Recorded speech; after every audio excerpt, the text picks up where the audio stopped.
I'm Ed Adams, and you're listening to the AFCA Podcast.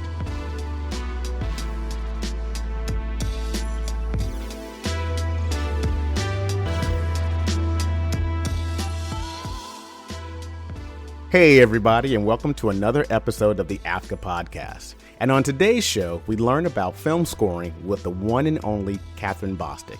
I'll tune you in after the break. The AFCA Podcast is sponsored by Morgan Stanley Global Sports and Entertainment.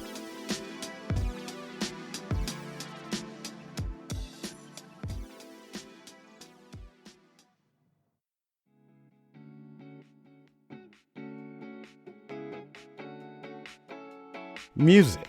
For most of us, it's an integral part of our lives, whether singing along to your favorite jams in your car or just comforting you in times of need. And for film, it's no different. Film scoring is an integral part of the cinematic process, and it's the undertone of sorts, pun intended, that sets the mood and energy of a film. And to get a good sense of what goes into film scoring, I only had to reach out to one person, the amazing Kathryn Bostic.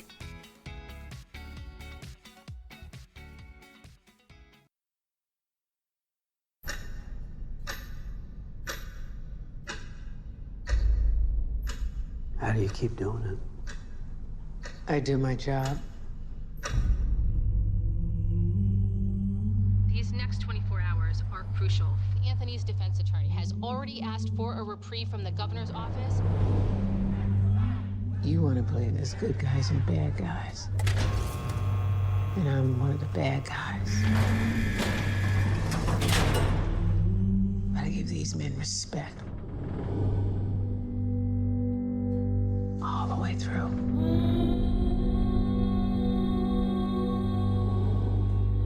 I want to share a bed with my wife. How long is this going to be going on?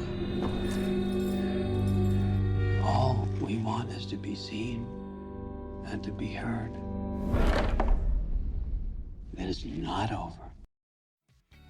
That was a snippet from one of her latest projects, Clemency, starring Alfre Woodard and Aldous Hodges. Now, the award-winning composer and songwriter has lent her talents to a number of films, television shows, and theatrical productions over the years, including the documentary Toni Morrison, The Pieces I Am, where she not only composed the score, but produced the original song, High Above the Water.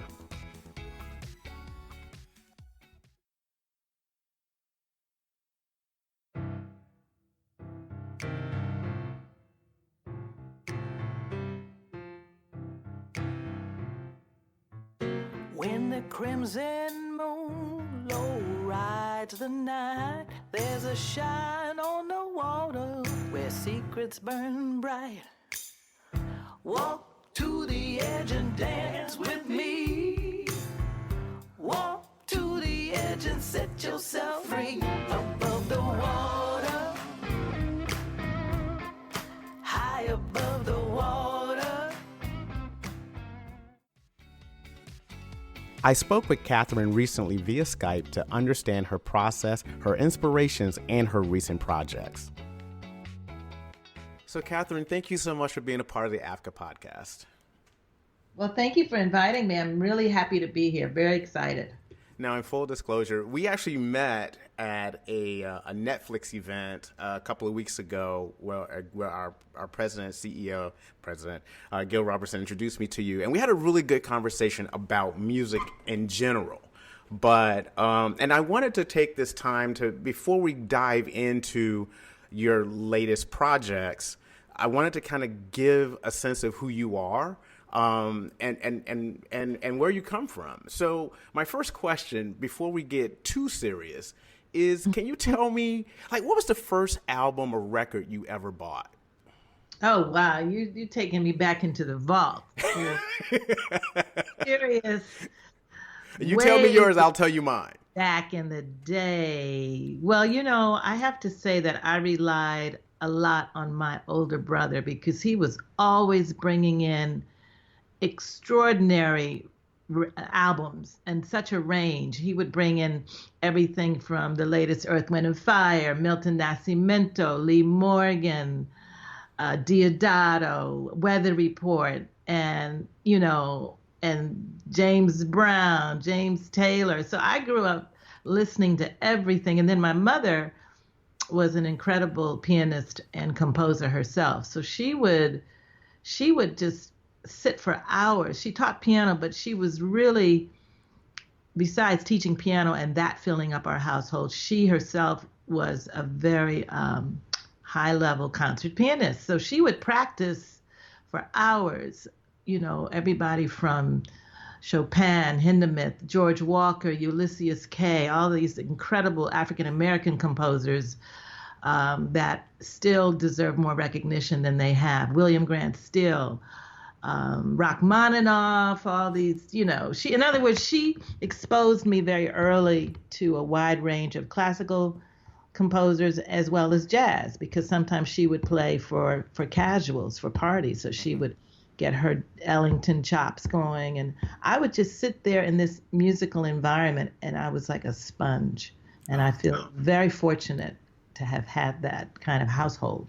Oh, okay. Yeah, I was just about to say. So, I mean, but the thing is interesting is that you're talking about all these different styles of music growing up and just in your ear and in your mind, just kind of forming who you ultimately become, right? Yes, absolutely. Yes. Mm-hmm. All right. So the other question I wanted to know is, how many instruments do you play?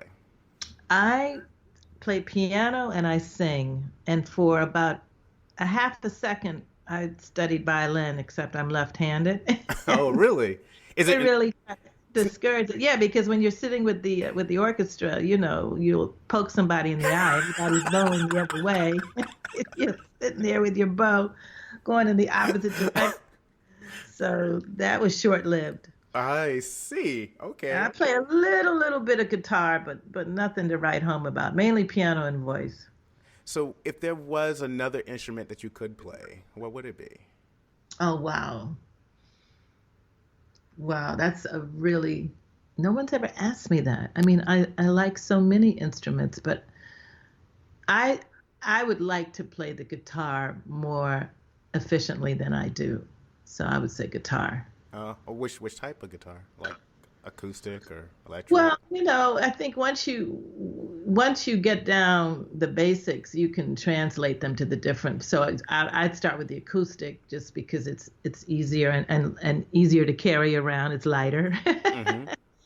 But all the stringed instruments, I love guitar, ukulele, banjo, mandolin, anything. I like the string instruments because there's a sensitivity to that tactile sensation you have when you're touching those strings. Mm-hmm. It's right there in real time. And I like the different types of sounds you can generate from them. But I also like, you know, I like the trumpet, I like saxophone, I love the cello. I mean, that's a very difficult question. I had to drop that one on you, though. I had to drop that on. Yeah. But you know, it's interesting because one of the things that we had talked about before, which I'll bring the audience into now, was we had this really interesting conversation about music as a language. Mm-hmm. And especially with film and television and in theater, we tend to think of it as this ancillary thing, but it really isn't. And I wanted to know, like, philosophically, when you listen to music or when you're starting to create your origins of a piece, is that how you look at it? Or is it that, is it an internal thing or an external thing? And how do you see that, without expanding too much into, into the ether with it, but realistically, when you look at this and you start looking at music, what really is your philosophy about what it is? Wow. For me, music it's so sensory with me. It's such a intrinsic and instinctual way of being for me, so that I actually have a resonance with sound and with sonic conversation, so that when I'm watching the footage of a film that I'm about to work on, I look for emotional content that that's going to give me some information about what that scene needs emotionally. And sometimes I'll write something counter to that emotion just to not be so on the nose with it.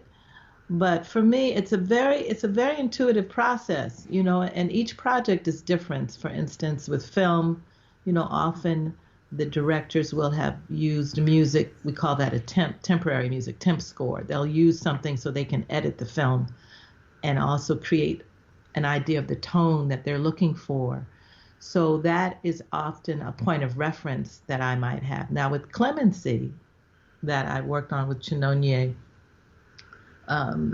we worked on this for months, and that was interesting because that film was edited without any music. So there was no tonal point of reference, and we really had to go into a very lengthy process to find the right tone for it, because so much of that movie is about the starkness and the barren environment of prison and the silence that, you know, her character, her inner silence of compartmentalizing her emotions.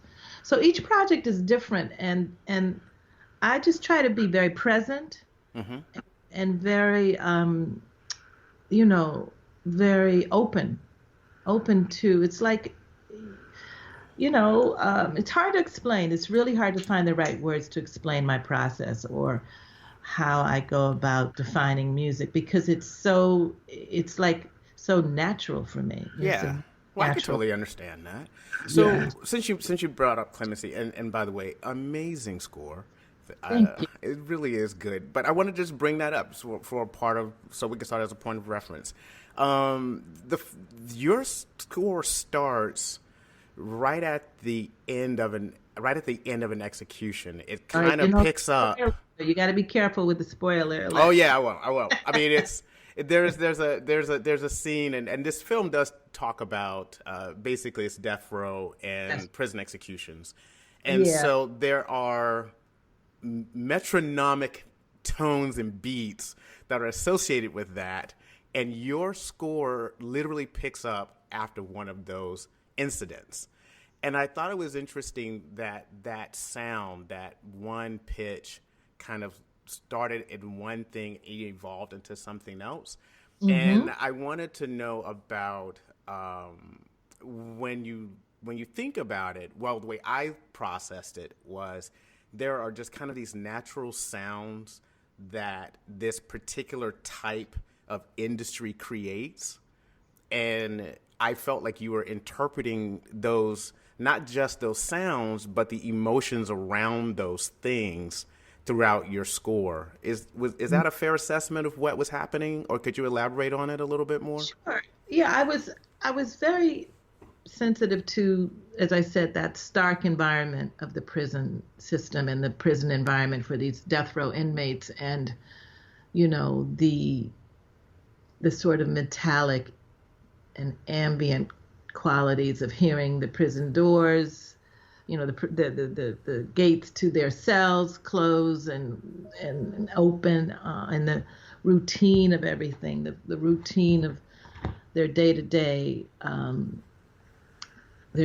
lives in this very, very tightly controlled and monitored system. So I wanted to dovetail that in with sounds that reflected the pulse of their heartbeat, their inner timing, as well as the timing of being on death row, and also reflect Bernadine, who plays, that's the warden's name, Bernadine Williams. I wanted to also reflect the pulse of this groundswell of her emotional build without being overly sentimental about it and overly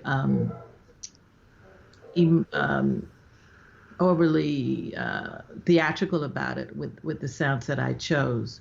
So I chose a sort of metallic pulse that could be used in different tempo and different pitches, and that I thought was not going to tip the hand, if you will, emotionally, and try to, I really wanted to accentuated without telling the audience how they should feel, because the movie has already so much visceral and instinctual depth that I didn't want the music to saturate that.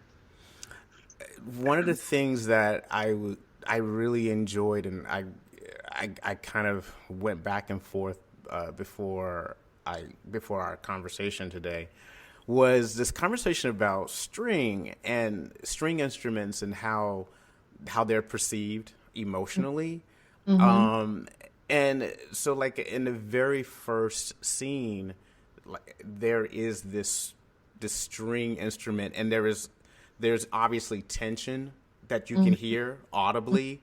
That I was kind of curious about, like, when you're composing. I don't know if this is just your process or just a process in general from theory. Talk to me about why string. Why do composers use string in those types of instances where it is very, very tense? Or why did you choose to use it for that type of tension?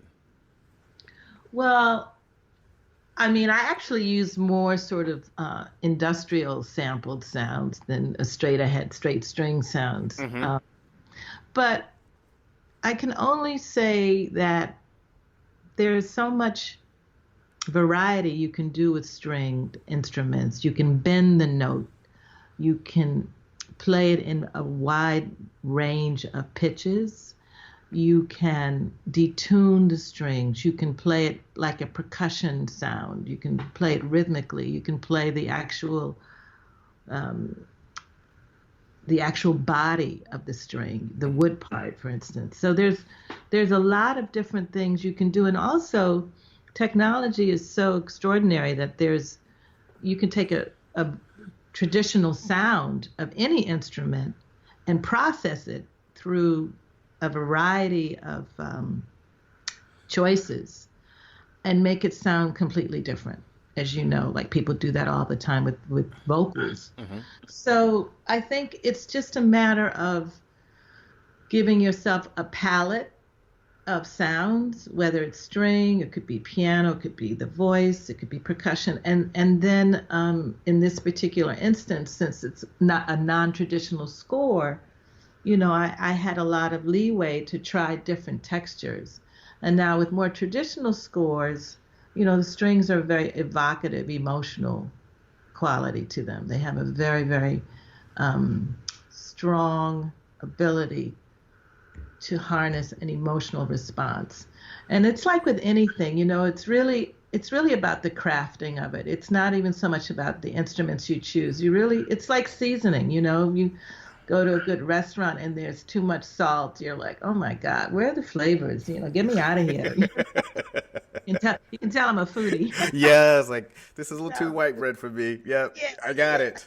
Like, so it's really about being able to nuance whatever the instrumental palette is that you've chosen. It's very important to have a sense of how to nuance what that emotion should be. And that's why it's so important for the director and the composer to have constant communication. Whoever's in charge of the creative decision, there has to be constant communication so that there's an understanding of what needs to be nuanced. How does that emotion need to be either heightened or lessened?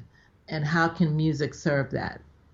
Yeah, I was curious about something. So speaking on that, so you're having these conversations, and you're developing the sound for this film, and I'm assuming that part of that is a discussion about its principal characters, that being Bernadine and Anthony Woods, played by Aldous Hodge. But I felt that when you're listening to the score, you're not hearing individual pieces about one person or the other. It's almost like you're hearing their voices at the same time, just in different ranges. Does that make sense? And I was curious how did you create those voices or to accommodate their scenes? Well, I think in this particular movie, the emotional triggering that Bernadine gets from being with Anthony in particular. She's very sensitive to his presence and to his history and to him being on death row. So he has a place in her heart, so to speak. He has a place within her being. So therein lies the ability for that musical language to be coexistent. But it's not always like that. Every project is different. For instance, I had the good fortune of working on the documentary about Toni Morrison. It's Toni Morrison, The Pieces I Am. And that film was very different approach. I was given a few tent poles of guidance. I was given some acoustic bass cues to work with in terms of sonic information, but that was really about defining the majesty and the energy of Toni Morrison, as this extraordinary, just huge iconic gift of a literary genius. So I just kind of tuned into what that meant for me, and they gave me free rein to do what that led me to do. Oh, so, and speaking of that, by the way, another amazing score. But when you think about that, like what I took away from that soundtrack, from the documentary, is this affinity and love of jazz, and this kind of like Toni Morrison is American treasure, and what better treasure to show than jazz, right? And I was just kind of curious, like when you were with that free reign and being able to put her words to music, what was your thought process, and how did you create that ensemble? And because it just sounds like to me like you've got a nice like jazz quintet that's just kind of pulling it together, and then there's elements here and there, but it really is this kind of core jazz note that goes throughout the film. Yeah, it's jazz, it's solo piano, it's also some strings, some really, really intensely poignant violin solos that are weaved throughout her talking about beloved and talking about just the journey of the Middle Passage for African Americans and the slave trade. And so I wanted to have this sort of keening violin presence throughout all of that. But the real challenge for me was I'm so captivated by her speaking voice, I could have just not had any music. I was like, how am I going to even write something with this extraordinary presence, not just in word, but just hearing her speak, because she's so accessible in this documentary. You feel like you're talking to a relative, in your living room, and they've come over to share their wisdom. And so I chose a jazz quartet in tandem with the strings and vocals because I wanted that energy. I wanted the energy and the range that I thought that kind of genre could provide. And so I had a lot of fun on that. And I also had fun writing the entitled song, High Above the Water. Yeah. Which I was so inspired. She had talked in the movie, she talks about the ancestral guidance that many of the slaves en route from the Middle Passage, they were able to fly and go back home.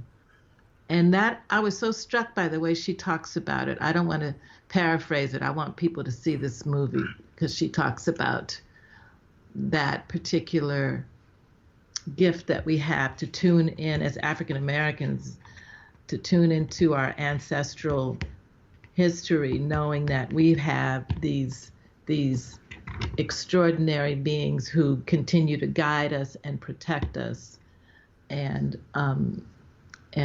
inspire us. So that's what led me to write that song, High Above the Water. Oh, wow. So, speaking of, one of the things that I thought about from the documentary, I wrote this down when I first saw it, and I rewatched it not long ago, and I think about this a lot when I work on things. Is the white person on my shoulder, you know? And, Toni Morrison talks about that. yeah, and it made me think a lot about trying to conform. Making my work conform to an audience that it may not even be targeted to, but it's my own self-editing that makes me limit myself in the way that I perform based on that. And I was curious because when you look at your body of work, you typically speak towards the African American experience.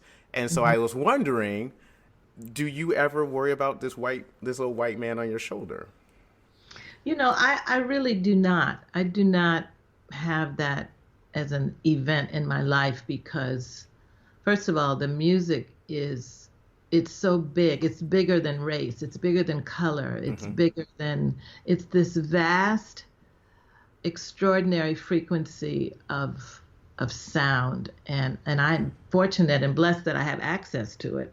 So I transcend a lot of what I call the constructs of race, of gender, of age, because I find that the music in and of itself, that vastness, if I start to try to obstruct it with a sense of inhibition, then I block the flow. Right. And granted, the themes of a lot of the projects I've worked on are African American and Afrocentric, African American centric, and I'm extremely proud and honored to have that kind of collaboration. I mean, I worked with August Wilson, I worked on this Toni Morrison film, and other projects. So I'm not being dismissive of the importance of them. At the same time, I have such a universal appreciation for my life. And that's what informs me ultimately on my self-expression. For instance, I just wrote an orchestral piece. The Bangor Symphony Orchestra commissioned me to write an orchestral piece for them. And I based it on a theme of Mother Nature and her being a living, this planet, she's a living being. She's a living entity. And I wanted to create a piece that showed reverence for that. So I think that, yes, you're going to have, I absolutely have these parameters, platforms to tell these stories through the lens. Oftentimes I get on projects that the lens are African American specific. And like I said, it's an honor to collaborate with the various creators that I've been fortunate to work with. I just find that it can be a distraction from the process of your own autonomy if you're preoccupied with things that are external and things that are absolutely constructs, which are there to distract. So obviously I'm going to have influences from my environment as a woman, as an African American woman, yada, yada, yada. All these things are very, very real in terms of influence. But the core of what I work from and live from, it transcends that. It has to. I'm too creative. And I'm too busy accessing something that's much broader and much more elevated than these little boxes that we are unfortunately socialized and conditioned in. And it's a very interesting time we're in, It's a very interesting time. So when you're out and about, I noticed that, especially with new music, there's a lot of sampling, right? And people sample a little bit of everything. And I noticed that depending on the artist and, a part of their growth stories, they tend to gravitate towards certain types of sounds. So I was just curious, with your body of work and your musical background, what type of sounds in nature or sounds that are around you that make you smile? I'm laughing because I'm always heading to the beach. I'm always, get a free moment, I love the sound of the ocean. I mean, it's just, I remember when I first moved here from New York, I had been staying at a friend's house right on the beach. And I woke up in the middle of the night thinking the waves were those big trucks going down 10th Avenue. I was like, when are those trucks going to stop? You know, I was so used to hearing that kind of white noise from traffic in New York. And I was like, oh my God, that's the waves. It was just, there's something about that. It's such a massive and all-encompassing sound. It just grounds me. So, but you know, and the rain. I love the rain, and I love hearing. I think because it's such a rare thing here in Los Angeles, so that when it does, that would probably freak me out if I just heard it, right?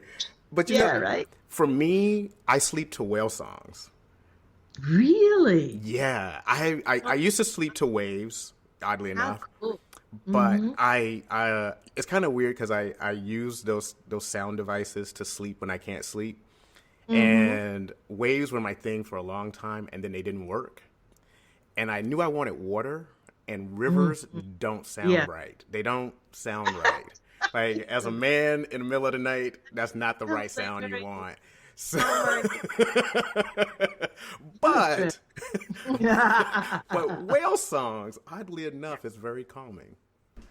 Now, from all the things that I read, I mean, there are a lot of female composers, but when I was reading pieces or seeing pieces where you were profiled, I didn't see a lot of Black female composers that are in the industry. And I wanted to know, how do you feel about, has the industry changed, progressed, gotten any better with inclusion and diversity? Or are we still playing that same note that things will get better? Well, I think there's been a gradual improvement. You know, I think a lot of it has to do with the perception. And the perception has primarily been that film scoring and TV scoring is something that male composers do, specifically white male composers. There's not a lot of, there's not a sensibility that this is something that is accessible for women. And it's changing a lot. I just did a residency at Berklee College of Music and several other colleges, actually. And there's a lot of women coming into the field who want to do film scoring and television scoring. And the biggest alarm for me in terms of Black and brown women pursuing film scoring, and there's a number of incredible composers that are out here doing their thing and, you know, having very good success. But so what's alarming for me is the fact that the arts have been taken out of the school system, the public school system, and music specifically. And so it's a luxury now to be able to play an instrument or learn something about music, because you have to do it privately, which is very expensive. And that's what's been so frustrating to me in terms of the mentoring that I want to do and the access that I want these children, these students from grade school through high school. I want them to know that music is accessible. It's a valuable and vital part of their ability to self-express, and that they can access this industry. They can do it. And I think in terms of my own participation, I love storytelling, and I love collaborating with visionary, creative people. And so while I'm very aware of the imbalance, and it's unfortunate that it's taking as long and moving as slowly as it is in terms of hiring more women, more Black and brown and beige. I don't call myself a person of color. That's a whole nother conversation. I find that term very racist, by the way, a throwback to Jim Crow, because for me, everyone has a color, number one. Number two, just because you put a preposition in this new phrase. I mean, what's the difference in calling me a person of color and a colored person? There's really no difference. And again, we are recycling a narrative that is based on segregation. So again, the perception is the key to all of these things that we're talking about. The perception is a reflection of belief systems. And the belief system that I have is that I'm included because I'm alive. You know, this is my life. It's a beautiful gift. It's got a lot of power. It's got a lot of, yes, challenges and it's a journey that can be one that you can make for yourself ultimately. And so I feel that you just, for me, believe in yourself. I believe in myself. I believe that I have something to share. And if people have an issue with that in terms of my race or the color of my skin or my gender or whatever that thing is, that's not my problem. It's just not my problem. I hear you. Okay. And my second question was, for Clemency, you not only were the composer for the soundtrack, for the composer and wrote songs for it, by the way, but you were also the executive producer. So, and this was your first this first time you were an executive producer. And I wanted to know, what was that experience like for you to wear two hats on this one film? And what were some of the lessons that you took away from being in this new role?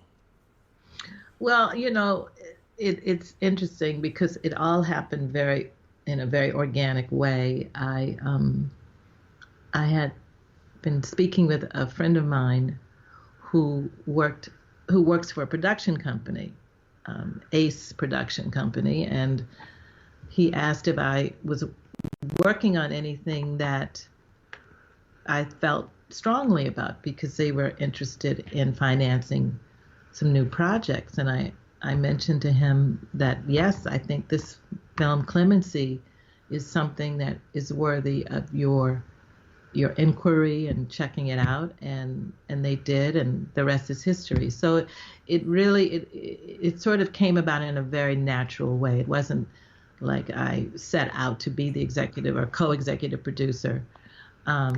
It just happened in a very effortless way, and I'm very grateful that it did, and that they provided the financing, and the rest is history. And yeah, it's been a great process and learning experience for me. It has really been just about being open and being able to, when you collaborate, you know, it's a team effort. Making a movie is a team effort. So that's always a learning process, because every project is different, personalities are different, but ultimately, if you are serving the film and that's at the core of what you're doing, you know, you can have something just fantastic. And so I'm very, very appreciative that I was able to score the film, create a song, my song Slow Train, and sing my song in the movie, and exec produce, and all these things I don't take for granted. And it's been a really beautiful unfolding of events. It's been fantastic. Oh, that's so awesome. And kudos to you, by the way. I think that every accolade that I've been reading that Clemency and the Toni Morrison documentary is getting is well-deserved. I mean, two amazing films, and I'm so glad that I had a chance to talk to you about these things. Well, I'm very honored that you took the time to reach out to me, and it's a pleasure always to speak with you and anyone with your organization. Huge fan right here for what you all are doing and the way in which you're bringing awareness. Yeah. I mean, you know, one day when I come back to LA, I'm going to have to come out there. We have to jam or something. I haven't played drums in a while, but I don't know. I have to bring my drumsticks out and see what I can do. All right. I'm going to hold you to it. Yeah. Even if I just beat on the top of your piano, we'll figure something out. No, we're going to figure it out. We're going to get you in the studio. In fact, I'm actually working on my own record right now as well. I'm working on my songs and have some great talent on that. I will be the best triangulist you've ever had. You're so funny. I love it. All right. Love it. Well, All thank right. you so much for being a part of this, and I hope you have a great day. Thank you. Thank you again. That was Kathryn Bostic discussing music and film scoring. Clemency is directed by Chinyonye Chukwu and stars Alfre Woodard and Aldous Hodges, and it is currently in theaters, so check your local listings. And then you can see Toni Morrison, The Pieces I Am, on Amazon Prime Video. And that's our show. Thanks again to Kathryn Bostic for sharing her wisdom and energy with me. And have you had a chance to look at Africa's top films of the year? Well, the list is out, and you can see our picks for the best actor and actresses along with the complete list of winners on our website at africa.com. So until next time, keep your head up.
That was Hannah Beekler, award-winning production designer, dropping some serious knowledge about design and her creative process.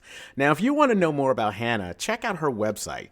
And if you're curious about production design, check out Studio Binder's blog. They have a crash course on production design with examples that's available online.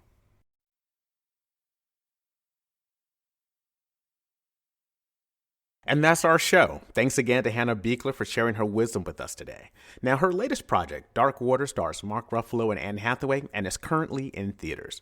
Now, did you know that Africa just picked its top films for 2019? Well, we did, and the list will be available on our website soon. So be sure to check out www.africa.com for the complete list. So until next time, keep your head up.